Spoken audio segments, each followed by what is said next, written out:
అట్లాగే రాయలసీమ ఆంధ్రప్రదేశ్ ప్రజాప్రతినిధులను కోరుతా ఉన్నా, అక్కడ ఉంటారంతా బాగా, ఎందుకంటే కడప ఉలిక్కి పడతా ఉందంట, జనాలను చూసి అసలుకి పులకరించిపోతా ఉందంట. ఆ ఉలిక్కి పడ్డాలు పులకరింతల్లో ఒక తీర్మానం చేయించమని కోరుతా ఉన్నా. జగన్మోహన్ రెడ్డి గారు ఈ రాష్ట్ర ప్రజల కోసం, రాష్ట్రంలో విద్యార్థుల కోసం తయారు చేసిన అన్ని ప్రభుత్వ మెడికల్ కాలేజీలు ఇంక్లూడింగ్ పులివెందల అడపోయారు కదా మీరు. ఆ పులివెందలను కూడా సీట్లు మీరు తీసుకొని ప్రకటిస్తే, పని చేయిస్తే తక్షణం ఇప్పుడు రాసిన పిల్లలకి సీట్లు వస్తాయి. ఆ పని చేయండి. మళ్ళీ మరి పీ మీకు ఈ మధ్యలో పీల పిచ్చి ఎక్కువ అయిపోయింది. పీ పబ్లిక్ ప్రైవేట్ పార్ట్నర్షిప్, ఏదో పబ్లిక్ పీపుల్, అదే P4 ఇట్లా. కాబట్టి ఇది కాదు. బహుశా మీరందరూ మీ యొక్క నాయకుని పైన ఒత్తిడి తెస్తారులా తెలియదు, కానీ అడిగి కానీ మీరు తక్షణం మెడికల్ కళాశాలని ప్రారంభించేందుకు చూడమని కోరుతా ఉన్నా.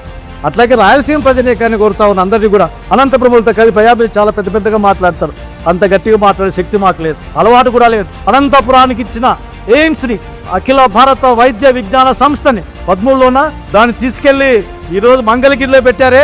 మీకేం చీమ కుట్టినట్లు కూడా అనిపించదా? ఈ మధ్యలో అప్పుడు అధికారంలోకి వచ్చింది మీరే, మళ్ళీ మధ్యలో 5 అయిన తర్వాత మళ్ళీ మీరు అధికారంలోకి వచ్చారు. అనంతపురం జిల్లాకి బ్రాంచ్ ఇస్తాం, మరి ఎయిమ్స్ బ్రాంచ్ అందరూ నమ్మారు. మేము తెలిసిన వాళ్ళం కదా, చదువుకున్న వాళ్ళం కదా, ఎయిమ్సే కావాలి కదా. స్థలం తీసాం, కూడేరు పక్క లేకపోతే బత్తల పక్క పొలి దగ్గరని స్థలం కూడా ఎదిగి పెట్టాం ఆ రోజుల్లో. దానికి ఎయిమ్స్ని తీసుకురమ్మని మళ్ళీ ఇక్కడ పెట్టిస్తామని తీర్మానం చేయించమని కోరుతా ఉన్నా.